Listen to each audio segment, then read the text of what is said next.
இந்த நேரத்தில் எங்களுடைய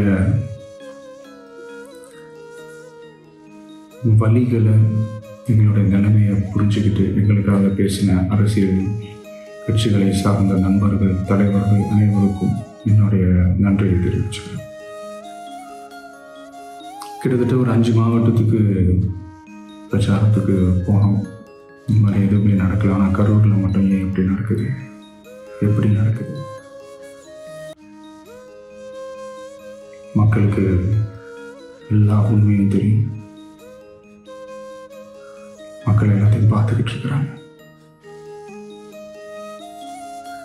கரூரை சேர்ந்த அந்த மக்கள் அந்த உண்மையெல்லாம் வெளியில் சொல்லும்போது எனக்கு கடவுளே நேரில் வந்து இறங்கி அந்த உண்மைகள்லாம் சொல்கிற மாதிரி எனக்கு தோணுச்சு.